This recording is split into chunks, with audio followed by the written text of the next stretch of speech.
ಯಾವ ಟಾಪಿಕ್ ಅಂತ ಬಂದಾಗ ನೋಡಿರಿ, ಅದ್ಭುತವಾದ ಒಂದು ಟಾಪಿಕ್ ಇದೆ. ಯಾವ ಟಾಪಿಕ್ ಅಂತ ಬಂದಾಗ ನೋಡ್ತಾ ಹೋಗೋಣ ನಾವು. ನೋಡಿ, ಇಲ್ಲಿ ಪ್ರಮುಖವಾಗಿ ಜಗತ್ತಿನ ಕೆಲವು ಪ್ರಮುಖ ನಾಗರಿಕತೆಗಳು ಅಂತ ಐತೆ. ಅಧ್ಯಾಯ 4ನೇ ಟಾಪಿಕ್. 3 ಟಾಪಿಕ್ಗಳನ್ನು ಆಲ್ರೆಡಿ ನೋಡಿದ್ವಿ ನಾವೀಗ. 4ನೇ ಟಾಪಿಕ್ಗೆ ಹೋಗ್ತಾ ಇದ್ದೀವಿ. ಅದರಲ್ಲಿ ಜಗತ್ತಿನ ಕೆಲವು ಪ್ರಮುಖ ನಾಗರಿಕತೆಗಳಲ್ಲಿ ಇವತ್ತು ನಾವು ಯಾವ ಕಾನ್ಸೆಪ್ಟ್ ನೋಡ್ತೀವಿ ಅಂತ ಬಂದಾಗ ಮೇನ್ ಇಂಪಾರ್ಟೆಂಟ್ ನಾವು ಇವತ್ತು ಈಜಿಪ್ಟ್ ಕಾನ್ಸೆಪ್ಟನ್ನು ನೋಡ್ತೀವಿ. ನೋಡಿರಿ, ಇವತ್ತು ನಾವು ನೋಡೋ ಟಾಪಿಕ್ ಯಾವುದ್ರಿ? ಈಜಿಪ್ಟ್. ನೆಕ್ಸ್ಟ್ ಕ್ಲಾಸಲ್ಲಿ ಮೆಸೊಪೊಟೇಮಿಯಾ, ಆಮೇಲೆ ಚೀನಾ ನಾಗರಿಕತೆಗಳನ್ನು ನೆಕ್ಸ್ಟ್ ಕ್ಲಾಸಲ್ಲಿ ನೋಡ್ತೀವಿ.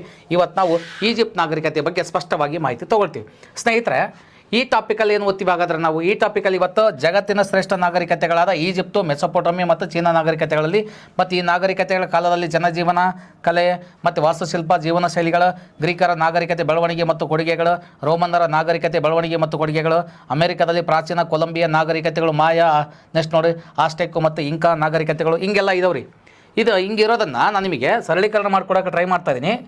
ನೋಡಿ, ಹಿಂಗಿದೆ ಈಜಿಪ್ಟ್ ನಾಗರಿಕತೆ ಅಂತ ಇದೆ. ಈ ಈಜಿಪ್ಟ್ ನಾಗರಿಕತೆಯನ್ನು ನಾವು ಯಾವ ರೀತಿಯಾಗಿ ಕೊಟ್ಟಿರ್ತಕ್ಕಂಥ ಪೇಜನ್ನು ಯಾವ ರೀತಿಯಾಗಿ ಈಸಿಯಾಗಿ ನಾವು ಅದನ್ನು ಅರ್ಥ ಮಾಡ್ಕೋಬೋದು ಅಂತ.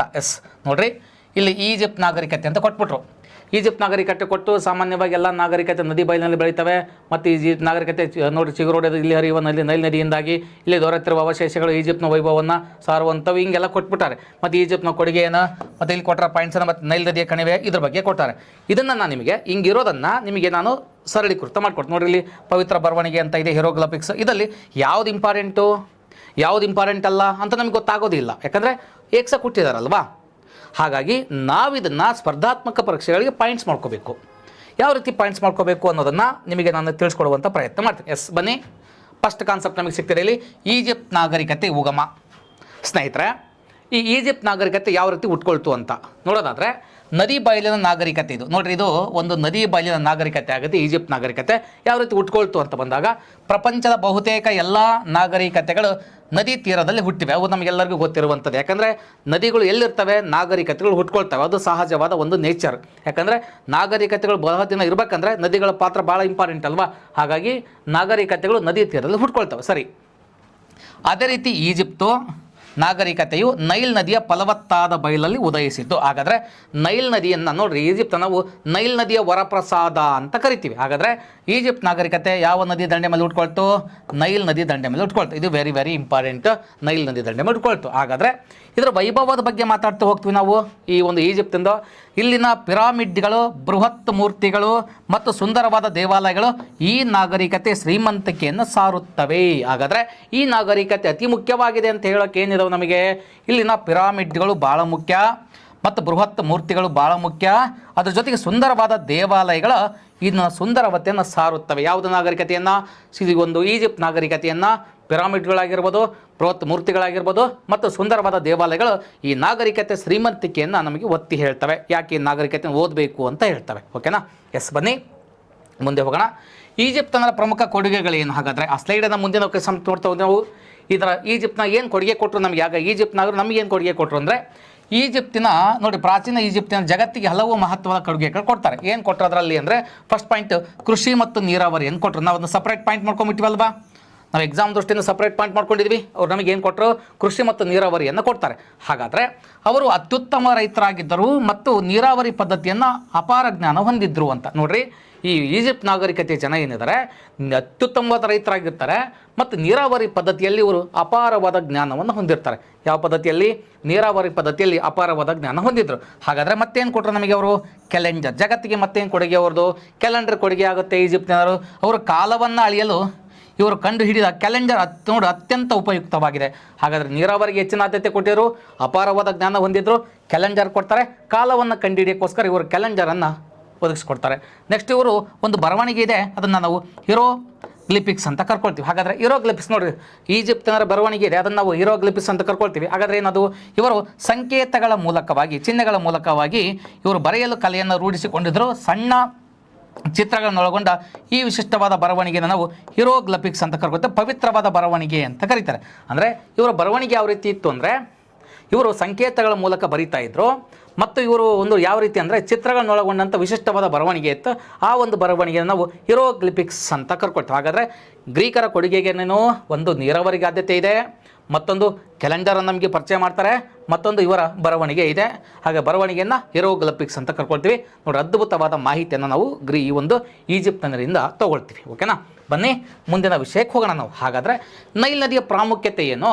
ಹಾಗಾದರೆ ಇದರ ನೈಲ್ ನದಿಯ ಪ್ರಾಮುಖ್ಯತೆ ಏನು ಅಂತ ಬಂದಾಗ, ಇವರು ನೈಲ್ ನದಿಯನ್ನು ಈಜಿಪ್ತಿನ ಜೀವ ನದಿ ಅಂತ ಕರ್ಕೊಳ್ತೀವಿ, ಮತ್ತು ನಾವು ಈಜಿಪ್ತನ ನೈಲ್ ನದಿಯ ವರಪ್ರಸಾದ ಅಂತ ಕರ್ಕೊಳ್ತೀವಿ. ಹಾಗಾದರೆ ಈ ನದಿಯಿಂದ ನಮಗೇನು ಲಾಭ ಇದೆ ಅಂದರೆ, ನೈಸರ್ಗಿಕ ಗೊಬ್ಬರ ಸಿಗುತ್ತೆ. ನೋಡ್ರಿ, ಇಲ್ಲಿ ಭಾಳ ಇಂಪಾರ್ಟೆಂಟ್ ಇದೆ, ಸಪ್ರೇಟ್ ಮತ್ತೊಂದು ಪಾಯಿಂಟ್ ಸಿಕ್ಬಿಟ್ಟು ನಮಗೆ. ನೈಲ್ ನದಿಯಿಂದ ನಮಗೆ ನೈಸರ್ಗಿಕ ಗೊಬ್ಬರ ಸಿಗುತ್ತೆ. ಪ್ರತಿ ವರ್ಷ ಮಳೆಗಾಲದಲ್ಲಿ ನೈಲ್ ನದಿ ಉಕ್ಕಿ ಹರಿಯುತ್ತಿದ್ದು, ನೀರು ಇಳಿದ ನಂತರ ಹೊಲ ಗದ್ದೆಗಳಲ್ಲಿ ಫಲವತ್ತಾದ ಜೇಡಿ ಮಣ್ಣು ಶೇಖರವಾಗುತ್ತಿತ್ತು. ನೋಡ್ರಿ, ನೈಲ್ ನದಿ ವರ್ಷ ಉಕ್ಕಿ ಹರಿಯೋದ್ರಿಂದ ನೈಲ್ ನದಿ ಉಕ್ಕಿ ಹರಿಯೋದು ನಿಲ್ಲಿಸಿದ ಮೇಲೆ ಆ ಫಲವತ್ತಾದ ಮಣ್ಣು ಹೊಲ ಗದ್ದೆಗಳಲ್ಲಿ ಶೇಖರಣೆ ಆಗ್ತಿತ್ತು. ಮತ್ತು ಸಹಜವಾದ ಕೃಷಿಯನ್ನು ನಮಗೆ ನೈಲ್ ನದಿಗೆ ತುಂಬ ಹೆಲ್ಪ್ ಮಾಡುತ್ತೆ. ಯಾಕೆ ಅಂತ ಬಂದಾಗ, ನೂರಾರು ಜನರು ಮಾಡುವ ಕೆಲಸವನ್ನು ನೈಲ್ ನದಿ ತಾನಾಗಿಯೇ ಮಣ್ಣನ್ನು ಹದಗೊಳಿಸುವ ಮೂಲಕ ಮಾಡುತ್ತಿತ್ತು. ಇದರಿಂದ ಕೃಷಿ ಸುಲಭವಾಗುತ್ತಿತ್ತು. ನೋಡಿರಿ, ನೈಲ್ ನದಿ ಉಕ್ಕಿ ಹರಿಯೋದ್ರಿಂದ ಮಣ್ಣು ಹದವಾಗುತ್ತೆ. ಹಾಗಾಗಿ ನೂರಾರು ಜನ ಮಾಡುವಂಥ ಕೆಲಸ ಒಂದೇ ನದಿ ಮಾಡುತ್ತೆ ಅನ್ನೋದನ್ನು ಅದ್ಭುತವಾದ ಪಾಯಿಂಟ್ಸ್ ಮತ್ತೊಂದು ನಮಗೆ ಸಿಗುತ್ತೆ. ಹಾಗಾದರೆ ನೆಕ್ಸ್ಟ್ ಬರುವಂಥದ್ದು, ಆ್ಯಕ್ಚುಲಿ GPSRಗೆ ತುಂಬ ಹೆಲ್ಪ್ ಆಗ್ತಾವ್ರಿ ಇವೆಲ್ಲ. GPSRಗೆ, HSR ಎಕ್ಸಾಮ್ಗೆ, PU ಕಾಲೇಜರ್ಗೆ, ಇವೆಲ್ಲವನ್ನು ನೀವು ನಾಳೆ ನೀವು ಥಿಯರಿ ಬರೀಬೇಕಂದಾಗ KS ಮೇನ್ಸ್ ಎಕ್ಸಾಮ್ಸ್ಗಳಿಗೆ ತುಂಬ ಹೆಲ್ಪ್ ಆಗ್ತವೆ. ಇವು ಪಾಯಿಂಟ್ಸ್ ಮಾಡ್ಕೊಳೋದ್ರಿಂದ ತುಂಬ ಹೆಲ್ಪ್ಫುಲ್ ಆಗ್ತವೆ ನಮಗೆ. ಓಕೆನಾ, ಹಾಗಾದರೆ ಸಂಕ್ಷಿಪ್ತವಾಗಿ ಆ ಪೇಜನ್ನು ಹೇಳೋದಾದರೆ, ಯಾವ ಪೇಜು ಸಂಕ್ಷಿಪ್ತವಾಗಿ ಅಂದರೆ ನೋಡಿರಿ, ಈ 2 ಪೇಜ್, ಈ ಒಂದು ಪೇಜು ಎರಡೂ ಪೇಜನ್ನು ಸಂಕ್ಷಿಪ್ತವಾಗಿ ಹೇಳೋದಾದರೆ, ಈ ಪೇಜ್ನ ಸಂಕ್ಷಿಪ್ತವಾಗಿ ಹೇಳೋದಾದರೆ, ಟೋಟಲ್ 3 ಪೇಜ್ಗಳನ್ನ ಸಂಕ್ಷಿಪ್ತವಾಗಿ ಮಾಹಿತಿ ಅಂತ ತೊಗೊಳ್ತೀವಿ ಅಂದರೆ ನಮಗೊಂದು ಇಲ್ಲಿ ಮಾಹಿತಿ ಸಿಗುತ್ತೆ. ನೋಡಿರಿ, ಹಾಗಾದರೆ ಏನು ಮಾಹಿತಿ ಸಿಗುತ್ತೆ ಸರ್ ಅಂತ ಬಂದಾಗ, ವೇಟ್ ಮಾಡಿರಿ.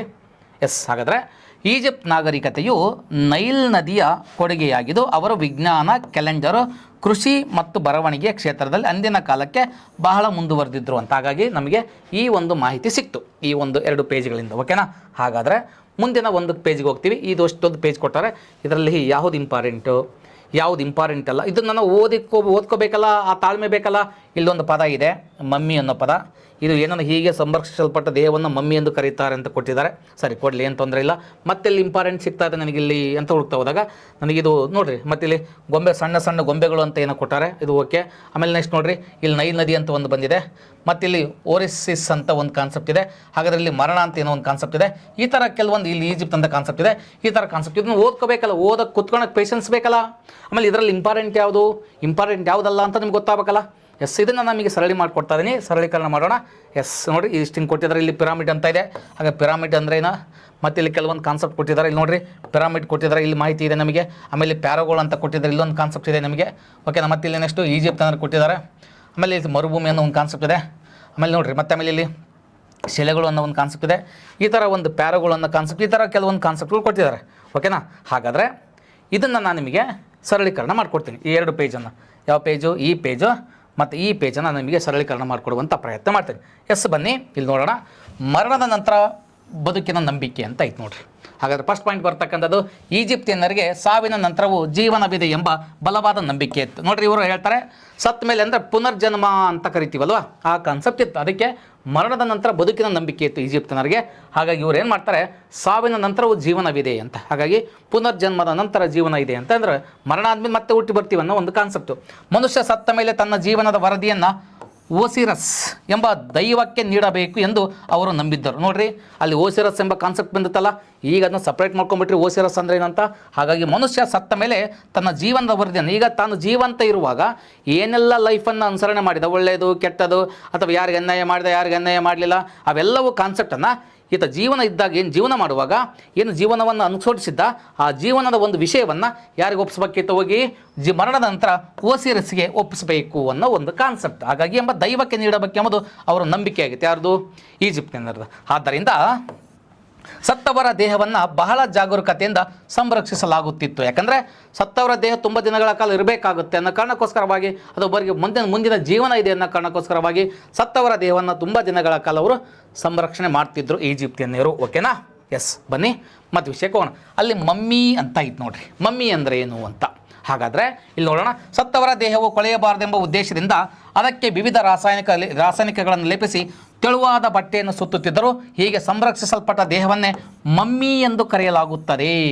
ವೆರಿ ಇಂಪಾರ್ಟೆಂಟ್ ಪಾಯಿಂಟ್ ಆಗುತ್ತೆ ಇದು. ಹಾಗಾದರೆ ಮಮ್ಮಿ ಅಂದರೆ ಏನು ಅಂತ ಬಂದಾಗ, ಸತ್ತವರ ದೇಹವನ್ನು ಕೊಳೆಯಬಾರದು ಎಂಬ ಕಾರಣಕ್ಕೋಸ್ಕರವಾಗಿ ಅದನ್ನು ಈ ಉದ್ಯೋಗ ಮತ್ತು ಇಂಪಾರ್ಟೆಂಟಾಗಿ ಅದಕ್ಕೆ ರಾಸಾಯನಿಕಗಳನ್ನು ಲೇಪನ ಮಾಡಿ ದೇಹಕ್ಕೆ, ಅದಕ್ಕೆ ತೆಳುವಾದ ಬಟ್ಟೆಗಳನ್ನು ಹಾಕಿ ಮತ್ತು ಅದನ್ನು ಸುತ್ತಾ ದೇಹಕ್ಕೆ. ಹಾಗಾಗಿ ಹೀಗೆ ಸಂರಕ್ಷಿಸಲ್ಪಟ್ಟ ದೇಹವನ್ನೇ ಮಮ್ಮಿ ಅಂತ ಕರೀತಾರೆ. ಹಾಗಾದರೆ ಈ ಮಮ್ಮಿಗಳ ಜೊತೆಗೆ ಅವರು ಮುಂದಿನ ಬದುಕಿನಲ್ಲಿ ಬಳಸಲಿ ಎಂದು ಆಹಾರ, ದಿನಬಳಕೆಯ ವಸ್ತುಗಳು ಮತ್ತು ಚಿಕ್ಕ ಚಿಕ್ಕ ಬೊಂಬೆಗಳನ್ನು ಸಹ ಇಡ್ತಾಯಿದ್ರು. ನೋಡ್ರಲ್ಲಿ ಗೊಂಬೆಗಳು ಅಂತ ಕಾನ್ಸೆಪ್ಟ್ ನೋಡಿದ್ದೀವಲ್ಲ ನಾವು, ಈಗ ಅದು ಬರ್ತಾ ಇದೆ. ಗೊಂಬೆಗಳ ಕಾನ್ಸೆಪ್ಟ್ ಸಪ್ರೇಟಾಗಿ ನಮ್ಗೆ ಲಿಂಕ್ ಸಿಗ್ತಾ ಇದೆ ಅಲ್ವಾ. ಹಾಗಾದರೆ ಮಮ್ಮಿಗಳ ಜೊತೆಗೆ ಏನು ಬಳಸ್ಕೊಳ್ತಾರೆ ಅವರು?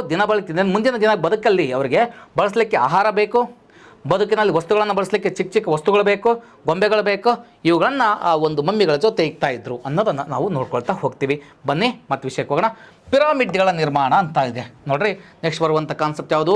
ಪಿರಾಮಿಡ್ಗಳ ನಿರ್ಮಾಣ. ಹಾಗಾದರೆ ಏನು ಸರ್ ಇದು? ಮಮ್ಮಿಗಳನ್ನು ಇಡಲು ನಿರ್ಮಿಸಿದ ವಿಶೇಷ ಸಮಾಧಿಗಳೇ ಪಿರಾಮಿಡ್ಗಳು. ಹಾಗಾದರೆ ಪಿರಾಮಿಡ್ಗಳಂದ್ರೆ ಏನು?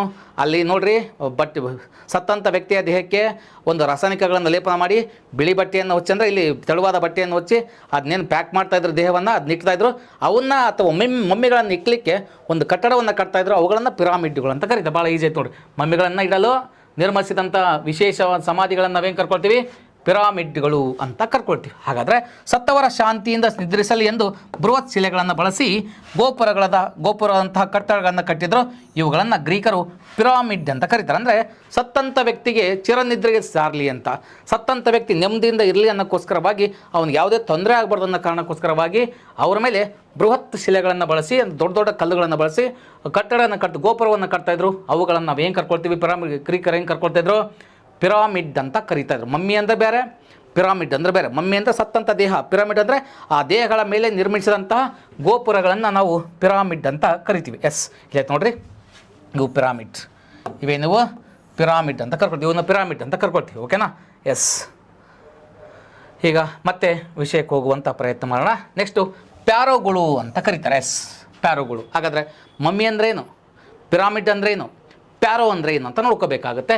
ಈಜಿಪ್ಟನ್ನು ಆಳುತ್ತಿದ್ದ ರಾಜರನ್ನು ಪ್ಯಾರೋ ಅಂತ ಕರೀತಾರೆ. ಹಾಗಾಗಿ ನಾವು ರಾಜರು ಅಂತೀವಲ್ಲ, ಅವರು ಪ್ಯಾರೋ ಅಂತ ಕರಿತಿದ್ರು. ಓಕೆನಾ? ಹಾಗಾಗಿ ಈಜಿಪ್ಟನ್ನು ಆಳುತ್ತಿದ್ದಂಥ ರಾಜರನ್ನು ಏನು ಕರೀತಾರೆ? ಪ್ಯಾರೋ ಎಂದು ಕರೀತಾರೆ. ಪ್ಯಾರೋ ಎಂದರೆ ದೊಡ್ಡ ಮನೆಯಲ್ಲಿ ವಾಸಿಸುವ ಮನುಷ್ಯ ಅಂತ. ಪ್ಯಾರೋ ಅಂದರೆ ಮೀನಿಂಗ್ ಏನು? ದೊಡ್ಡ ದೊಡ್ಡ ಮನೆಯಲ್ಲಿ ಯಾರು ವಾಸ ಮಾಡ್ತಾರೆ ಅವರನ್ನು ಪ್ಯಾರೋಗಳು ಅಂತ ಕರೀತಾ ಇದ್ರು. ಪ್ಯಾರೋ ಎಂದರೆ ದೊಡ್ಡ ಮನೆಯಲ್ಲಿ ವಾಸಿಸುವಂಥ ಮನುಷ್ಯ ಎಂದರ್ಥ. ಇವರನ್ನು ಜನರು ಅತ್ಯಂತ ಗೌರವದಿಂದ ಕಾಣುತ್ತಿದ್ದರು. ಪ್ಯಾರೋಗಳನ್ನು ಜನರು ಏನು ಮಾಡ್ತಿದ್ರು? ಅತ್ಯಂತ ಗೌರವದಿಂದ ಕಾಣ್ತಾ ಇದ್ರು. ಓಕೆನಾ? ಎಸ್. ಹಾಗಾದರೆ ನೋಡಿ, ಇಷ್ಟು ಕಾನ್ಸೆಪ್ಟು ಏನಿದೆ ನಿಮಗೆ ಈ ಒಂದು ಈಜಿಪ್ಟಿಗೆ ಸಂಬಂಧಪಟ್ಟಂಗೆ ಮಾಹಿತಿಯನ್ನು ಸಿಗತಕ್ಕಂಥ. ಹಾಗಾದರೆ ನೀವು ಅರ್ಥ ಮಾಡ್ಕೊಳ್ರಿ, ನಾವು ಇಲ್ಲಿ ಏನು ಕಲ್ತೀವಿ ಸರ್? ಹಾಗಾದರೆ ನೋಡಿ, ಈ ಒಂದು ಟಾಪಿಕ್ಕಿಂದ ಕಲ್ತಿದಂಥ ವಿಷಯ ಏನಂತ ಬಂದಾಗ, ಈ ಒಂದು ಟಾಪಿಕ್ಕಿಂದ ನಾವು ಕಲ್ತಂಥ ವಿಷಯದ ಬಗ್ಗೆ ಮಾತಾಡೋದಾದರೆ, ಎಸ್ ವೇಟ್ ಮಾಡಿರಿ. ಎಸ್ ನೋಡಿರಿ, ಈ ಒಂದು ಟಾಪಿಕ್ಕಿಂದ ನಾವೇನು ಕಲ್ತೀವಿ ಅಂದರೆ, ನದಿ ಬಯಲಿನ ನಾಗರಿಕತೆ ಆಯಿತು, ಇದು ನೈಲ್ ನದಿಯ ಒಂದು ವಿಶೇಷತೆ ಆಯಿತು, ಅದರ ವೈಭವ ಆಯಿತು. ಮತ್ತು ಅದರ ಜೊತೆಗೆ ಈಜಿಪ್ಟಿನ ಪ್ರಮುಖ ಕೊಡುಗೆಗಳಂದರೆ ಕೃಷಿ ನೀರಾವರಿಗೆ ಕೊಟ್ಟರು, ಕ್ಯಾಲೆಂಡರನ್ನು ಕಂಡುಹಿಡಿದ್ವಿ, ಬರವಣಿಗೆ ಹೀರೋಗ್ಲಿಫಿಕ್ಸ್ ಇತ್ತು, ಮತ್ತು ಹೀರೋಗ್ಲಿಫಿಕ್ಸ್ ಪವಿತ್ರ ಬರವಣಿಗೆ ಅಂತ ಕರ್ಕೊಂಡು ಇದನ್ನು ನೋಡ್ಕೊಂಡ್ವಿ. ಅದು ಬಿಟ್ಟರೆ ಮತ್ತೆ ನೋಡ್ಕೊಂಡ್ವಿ ನೈಲ್ ನದಿಯ ಪ್ರಮುಖತೆ, ಇದು ನೈಸರ್ಗಿಕ ಗೊಬ್ಬರವನ್ನು ತಂದುಕೊಡುತ್ತೆ, ಸಹಜವಾಗಿ ಕೃಷಿಗೆ ಹೆಲ್ಪ್ ಮಾಡುತ್ತೆ. ಸಂಕ್ಷಿಪ್ತವಾಗಿ ಅದ್ರ ಬಗ್ಗೆ ನಾವು ನೋಡ್ಕೊಂಡ್ವಿ. ಓಕೆನಾ? ಈಗ ಮತ್ತೆ ಇದೇನು ನೋಡ್ಕೊಂಡ್ವಿ? ಈ ಪೇಜು ಮತ್ತು ಇನ್ನೊಂದು ಈ ಪೇಜು, ಮತ್ತೊಂದು ಇದನ್ನು ನಾವು ಮರಣ ನಂತರ ನಂಬಿಕೆ ಐತೆ. ಹಾಗಾಗಿ ಈಜಿಪ್ಟಿನವರಿಗೆ ಸತ್ತ ಮೇಲೆ ಸಹಿತ ಜೀವನ ಇದೆ ಅಂದ್ಕೊಂಡು ಏನು ಮಾಡ್ತಿದ್ದವರು? ಬಲವಾದ ನಂಬಿಕೆ ಹೊಂದಿದ್ರು. ಮನುಷ್ಯ ಸತ್ತ ಮೇಲೆ ಜೀವನ ತನ್ನ ವರದಿಯನ್ನು ಒಸಿರಿಸಿಗೆ ಒಪ್ಪಿಸಬೇಕಂತೇಳಿ ಅವರ ದೈವವನ್ನು ನಂಬ್ತಾ ಇದ್ರು. ಆದ್ದರಿಂದ ಸತ್ತವರ ದೇಹವನ್ನು ತುಂಬ ಜಾಗರೂಕತೆಯಿಂದ ಇಕ್ತಾ ಇದ್ರು ಅಂತ. ಅದರಲ್ಲಿ ಈಗೇನು ಮಮ್ಮಿ ಅಂತ ಕರಿತೀವಿ. ಅಂದರೆ ಸತ್ತವರ ದೇಹವನ್ನು ಕೊಳೆಯಬಾರ್ದೆಂಬ ಉದ್ದೇಶದಿಂದ ರಾಸಾಯನಿಕಗಳನ್ನು ಬಳಸಿ ಲೇಪಿಸಿ ತೆಳುವಾದ ಬಟ್ಟೆಯನ್ನು ಸುತ್ತ ಮಾಡಿ ಅದನ್ನ ಹೀಗೆ ಸಂರಕ್ಷಣೆ ಮಾಡ್ತೀವಿ. ಅದನ್ನು ನೀವೇನು ಕರ್ಕೊಳ್ತೀವಿ? ದೇಹವನ್ನು ಮಮ್ಮಿ ಅಂತ ಕರ್ಕೊಳ್ತೀವಿ. ಈ ಮಮ್ಮಿಗಳ ಜೊತೆಗೆ ಮುಂದಿನ ಬದುಕಿನಲ್ಲಿ ಬಳಸಲಿ ಅಂತೇಳಿ ಕೆಲವೊಂದು ಆಹಾರ ವಸ್ತುಗಳನ್ನು, ದಿನಬಳಕೆಯ ವಸ್ತುಗಳನ್ನು ಮತ್ತು ಅದ್ರ ಜೊತೆಗೆ ಬೊಂಬೆಗಳನ್ನು ಸಹಿತ ಇಕ್ತಾ ಇದ್ರು. ನಾವು ಇದನ್ನ ಮಮ್ಮಿ ಅಂತ ಕರ್ಕೊಂಡಿವಿ. ಹಾಗಾದರೆ ಪಿರಾಮಿಡ್ ಅಂದರೆ ಏನು? ಪಿರಾಮಿಡ್ ಅಂದರೆ ಮಮ್ಮಿಗಳನ್ನು ಇಡಲು ನಿರ್ಮಿಸಿದ ವಿಶೇಷವಾದ ಸಮಾಧಿಗಳೇ ನಾವು ಪಿರಾಮಿಡ್ ಅಂತ ಕರ್ಕೊಳ್ತೀವಿ. ಹಾಗಾದರೆ ಸತ್ತವರ ಶಾಂತಿಯಿಂದ ನಿದ್ರಿಸಲಿ ಎಂದು ಬೃಹತ್ ಶಿಲೆಗಳನ್ನು ಬಳಸಿ ಗೋಪುರದಂಥ ಕಟ್ಟಡಗಳನ್ನು ಕಟ್ಟಿದ್ರು. ಇವುಗಳನ್ನು ನಾವೇನು ಕರ್ಕೊಂಡಿವಿ? ಪಿರಾಮಿಡ್ ಅಂತ ಕರ್ಕೊಂಡಿವಲ್ವಾ? ಎಸ್. ಮತ್ತೆ ಏನು ವಿಶೇಷ? ಪ್ಯಾರೋಗಳು ಅಂತ. ಪ್ಯಾರೋಗಳು ಅಂದರೆ ಏನಾಗಾದರೆ ಈಜಿಪ್ಟನ್ನು ಆಳುತ್ತಿದ್ದ ರಾಜರನ್ನು ಪ್ಯಾರೋ ಅಂತ ಕರೀತಾರೆ. ಹಾಗಾದರೆ ಪ್ಯಾರೋ ಎಂದರೆ ದೊಡ್ಡ ದೊಡ್ಡ ಮನೆಯಲ್ಲಿ ವಾಸಿಸುವಂಥ ಮನುಷ್ಯರನ್ನು ಪ್ಯಾರೋ ಅಂತೀವಿ. ಇವರನ್ನು ನಾವು ಅತ್ಯಂತ ಗೌರವದಿಂದ ಕಾಣ್ತಾ ಇದ್ದೀವಿ ಅನ್ನೋದು ನಮಗೆ ಒಂದು ಕಾನ್ಸೆಪ್ಟ್ ಆಗುತ್ತೆ. ಹಾಗಾದರೆ ಇದು 8ನೇ ತರಗತಿಯಲ್ಲಿ ಕೊಟ್ಟಂಥ ಈಜಿಪ್ಟ್ ನಾಗರಿಕತೆಗೆ ಸಂಬಂಧಪಟ್ಟಿದ್ದು. ನೆಕ್ಸ್ಟ್ ಬರುವಂಥ ಒಂದು ಕಾನ್ಸೆಪ್ಟ್ ಏನಿದೆ, ನೆಕ್ಸ್ಟ್ ಬರುವಂಥ ಕಾನ್ಸೆಪ್ಟು ಯಾವುದಂತ ಬಂದಾಗ ನಾವು ನೆಕ್ಸ್ಟ್ ಕ್ಲಾಸಲ್ಲಿ ನಾವು ಯಾವ್ದು ನೋಡೋಣ ಅಂದರೆ, ಎಸ್ ನೋಡಿ, ಎಸ್ ಇಲ್ಲೈತೆ ನೋಡಿರಿ, ಇದು ಯಾವುದಂತ ಬಂದಾಗ ಮೆಸೊಪೊಟೋಮಿಯಾ ನಾಗರಿಕತೆ, ಚೀನಾ ನಾಗರಿಕತೆ ಇದೆ. ಮತ್ತು ಆಮೇಲೆ ಅದ್ರ ಬಗ್ಗೆ ನಾವು ಮತ್ತು ರೋಮನ್ನರ ನಾಗರಿಕತೆ ಬೆಳವಣಿಗೆ, ರೋಮನ್ನ ನಾಗರಿಕತೆ ನೋಡ್ಕೊಳ್ತೀವಿ ಮತ್ತು ಅವರ ಬೆಳವಣಿಗೆ ನೋಡ್ಕೊಳ್ತೀವಿ. ಮತ್ತು ಅಮೆರಿಕದಲ್ಲಿ ಕೊಲಂಬಿಯಾ ನಾಗರಿಕತೆಗಳಾದ ಮಾಯಾ, ನೋಡಿ ಆಸ್ಟೆಕ್ಕು, ಇಂಕಾ ನಾಗರಿಕತೆಗಳು, ಇವುಗಳೆಲ್ಲ ನಾಗರಿಕತೆಗಳನ್ನು ಮತ್ತೆ ನಾವು ಪಾಯಿಂಟ್ಸ್ ವೈಸ್ ತೊಗೊಂಬಿಡೋಣ. ಯಾಕಂದರೆ ಭಾಳ ಈಸಿ ಆಯ್ತು ಅಂದ್ಕೊಂಡಿದ್ದೀನಿ, ನಿಮಗೆ ತುಂಬ ಅರ್ಥ ಆಗಿದೆ ಅಂದ್ಕೊತಿದ್ದೀನಿ. ಹಾಗಾದರೆ ಮತ್ತೆ ಮುಂದಿನ ನಾಗರಿಕತೆ ಮೆಸೊಪೊಟೋಮಿಯಾ ನಾಗರಿಕತೆ, ಚೀನಾ ನಾಗರಿಕತೆ, ಇವುಗಳ ಮತ್ತು ನೋಡಿರಿ ನಾಗರಿಕತೆ ಕಾಲದಲ್ಲಿ ಕಲೆ ಮತ್ತು ಜೀವನ, ವಾಸ್ತುಶಿಲ್ಪ, ಜೀವನ ಶೈಲಿ ಮತ್ತು ಈ ಗ್ರೀಕರ ನಾಗರಿಕತೆ ಬೆಳವಣಿಗೆ, ಕೊಡುಗೆಗಳು, ಗ್ರೀಕ್ ನಾಗರಿಕತೆ ಬರ್ತೈತಿ, ಅವರ ಜೀವನ ಕೊಡುಗೆಗಳ ಬಗ್ಗೆ ನೋಡ್ತಾ ಹೋಗ್ತೀವಿ. ಆಮೇಲೆ ನೆಕ್ಸ್ಟ್ ರೋಮನ್ನರ ನಾಗರಿಕತೆ, ಅದನ್ನು ನೋಡ್ಕೊಳ್ತಾ ಹೋಗ್ತೀವಿ.